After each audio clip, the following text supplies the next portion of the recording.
You pull the slider. A crunch, a metallic screech. The zipper snags. You pull harder, and it finally gives, sliding open. A scratch on the fabric, like a scar. You're late. And the whole world seems to be laughing.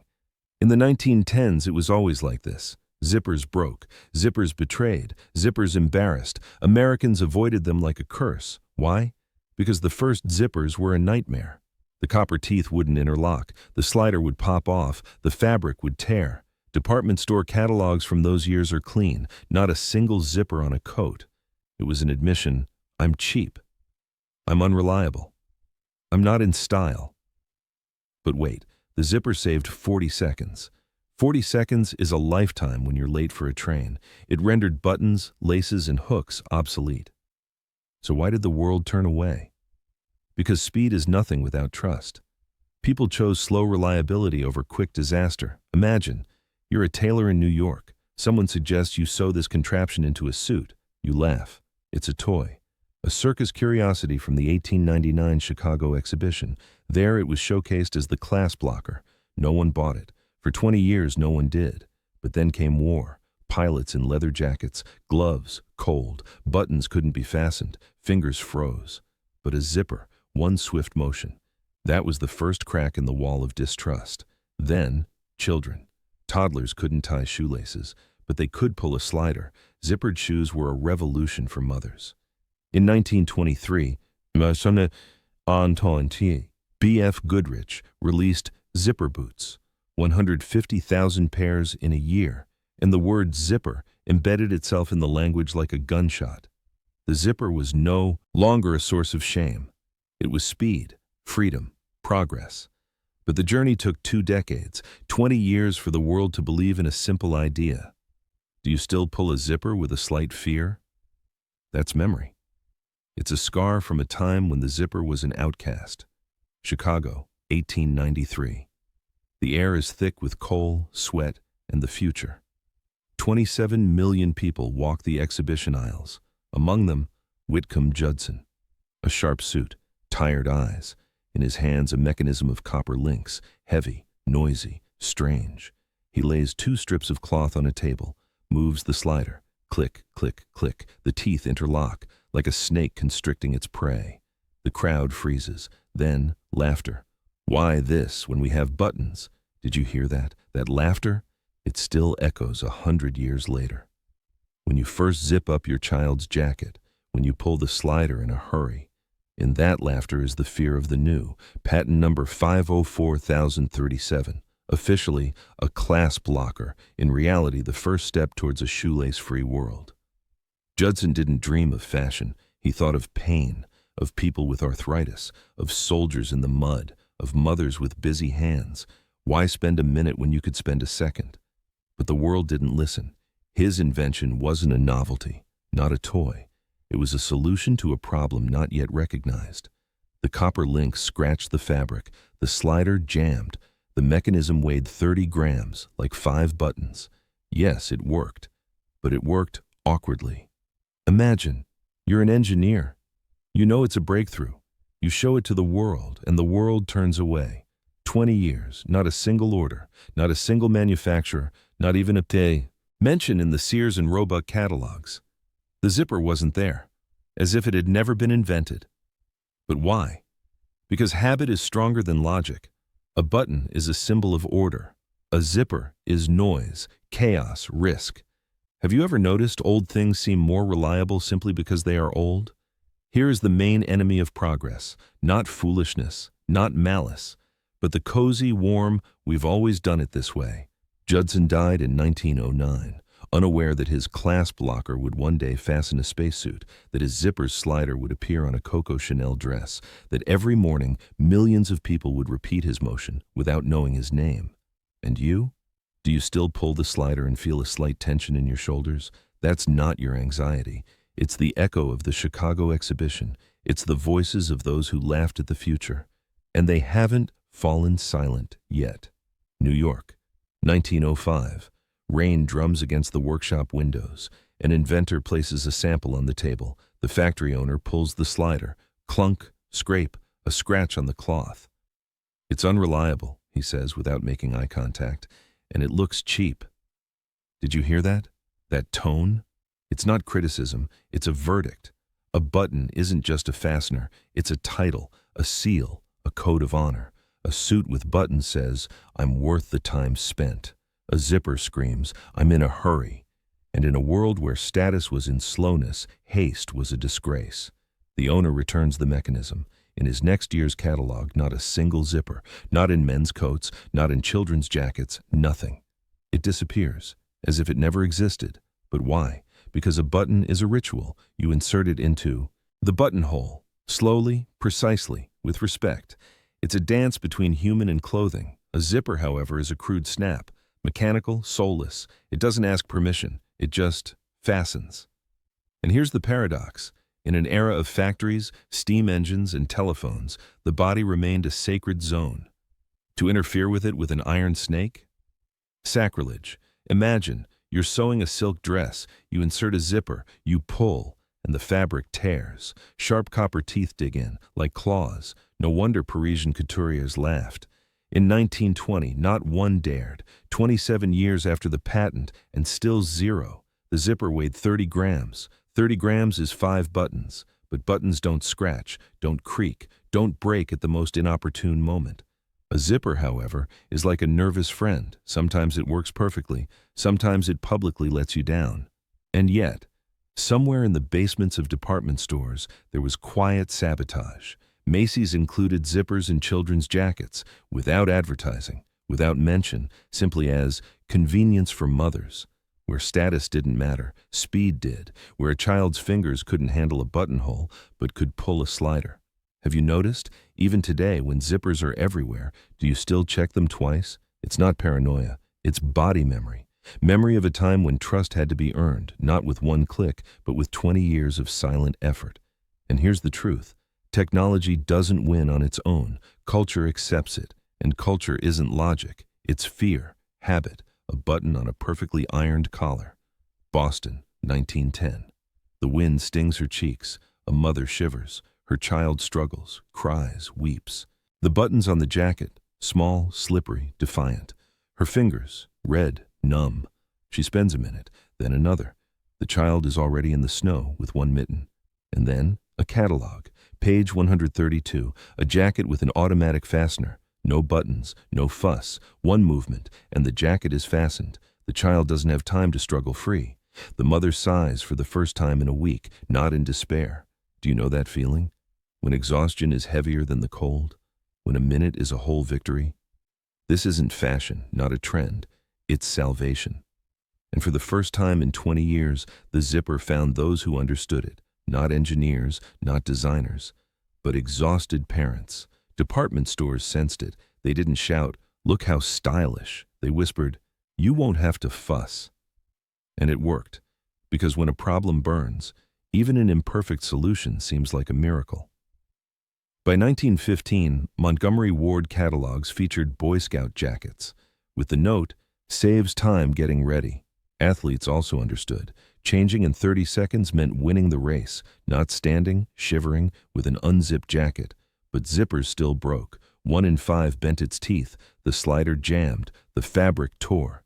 And yet, parents came back, ordered again. In the B.F. Goodrich archives, letters, "The fastener broke in a week, but we'll buy another. It's impossible without it." Did you feel that? When something imperfect becomes the only way out? When you tolerate flaws for a minute of peace? But the real breakthrough didn't happen on land. It happened in the sky, high up, where the air cuts the lungs, where gloved fingers can't feel buttons, where every second is between life and falling. American pilots of the 94th Squadron in 1917 themselves asked for zippers to be sewn into their leather jackets. Not by order, out of survival. One motion, and the jacket is fastened, even with gloves, even in the dark, even in fear. Buttons there turn to ice, laces into a trap, but the zipper into an ally. And here's the truth. Technology doesn't win until it becomes necessary. Not beautiful, not smart, but necessary. Like a breath, like a step, like a movement of the hand, which you make without even thinking. And do you still check your zipper twice? It's not a habit, it's gratitude. To those who believed in it, even when it failed. France, 1917, midnight. The temperature is 22 degrees below 0 Fahrenheit. A pilot in a leather jacket pulls the slider. His gloved fingers are numb, but the zipper glides without a screech, without a pause. In 2 seconds, the jacket is hermetically sealed. The wind doesn't rush in. The cold doesn't sting his neck. He climbs into the cockpit. The engine roars. Ahead, anti-aircraft fire. What if the plane catches fire? What if he needs to jump in 10 seconds? Buttons, death, lacing, a trap, but the zipper, the only chance. In the archives of the museum in Dayton, Lieutenant Harvey's diary, the zipper was the only thing that didn't fail at -30. Did you read that? It's not a review. It's a verdict on the old world. In peacetime, the zipper was considered a cheap toy. In war, they entrusted it with life. Why it? Because it works even when fingers don't obey. Because it doesn't require precision, just one movement. Because the teeth don't freeze. Don't fall off. Don't get tangled. A button requires attention. A zipper requires survival. And here's the paradox. For the world to accept the zipper, someone had to almost die without it. Not a mother with a child, not a fashionista, but a man in a burning plane.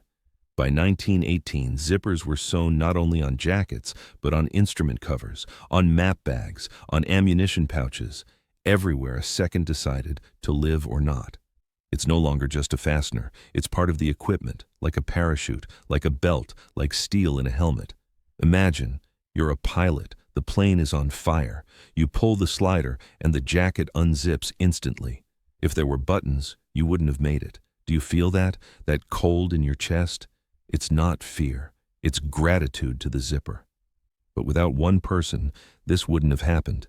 Gideon Sundback, an engineer, obsessed.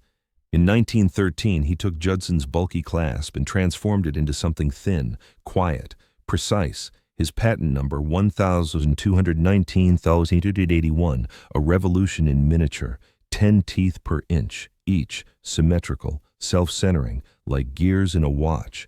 He didn't just improve the zipper, he made it worthy of trust, worthy of the sky, worthy of war, worthy of life. And when in 1935 the zipper was first sewn into men's trousers, the world no longer laughed. It knew behind that slider 20 years of pain. And one night over France, where the zipper saved someone who then returned home and zipped up his son's jacket. And do you still pull the slider? Now you know it's not a habit, it's a ritual of memory. In honor of those who flew at -30 and believed in the small iron snake on their chest. New Jersey, 1913. Midnight. On the table, the third prototype of the day. The metal teeth won't align. The slider jams. The fabric tears. Gideon Sundback doesn't curse. He's silent. Because he knows the problem isn't the idea. It's in the millimeters. He's an engineer with a soul of steel and the patience of a watchmaker assembling a mechanism under a magnifying glass. He sifts through hundreds of variations, changes alloys, brass, bronze, nickel, reduces the teeth from 5 millimeters to less than 2, each symmetrical, with a recess and a protrusion, like a key and a lock. His fingers are calloused, his eyes are blurry from fatigue, but he doesn't leave. He wants a fastener that doesn't need to be hidden under a flap, that doesn't need to be justified, and one day, in the pre-dawn quiet, he hears a sound, clear, almost musical. Click, click, click. Did you hear that? That sound? It's not metal, it's victory. His patent number 1,219,881 is not just a document, it's a manifesto of reliability. 10 teeth per inch. The slider compresses them with a force of 12 kilograms per square centimeter. The tape, less than 4 millimeters thick, silent, precise, like a gunshot. Internal tests by the Lightning Fastener Company show it works 3 7/10 times faster than buttons, and it doesn't unzip itself, ever. But the market is silent. Clothing manufacturers shrug. Why this, when we have buttons? The old question. A new mechanism, the same wall. Sundback solved a technical problem. But people don't buy mechanisms. They buy feelings, trust, confidence, and the zipper still smells of risk. Imagine you're a factory owner. You're shown the perfect fastener. But you're not thinking about speed. You're thinking about returns, about complaints, about reputation. You choose the button, not because it's better, but because it's a habit. And here's the paradox. The engineer created perfection, and the world isn't ready to accept it, because trust isn't built on precision. It's built on time, on mistakes, on stories. But Sundback didn't know that his zipper was already flying into the sky, that pilots over France would stake their lives on it, that mothers would cry with relief, that one day the word zipper would burst into dictionaries like a shot from the future. And for now, silence, and the sound of click, click, click in the workshop where one man believed when the whole world laughed. Do you still pull the slider? Now you know, in that movement, there's steel and stubbornness and 20 years of silence. Cincinnati, 1923. The department store floor is marble. The air smells of wax and new leather. A man tries on rubber boots, tall, black, for the rain. The salesman points to the side. They're called zipper boots. The man frowns. What's a zipper? The salesman grabs the slider, pulls it up. Zip. The sound is short, sharp, like a snap of fingers, like a gunshot from the future. The man blinks. Then he pulls it down himself. Zip, and up again. Zip. He laughs.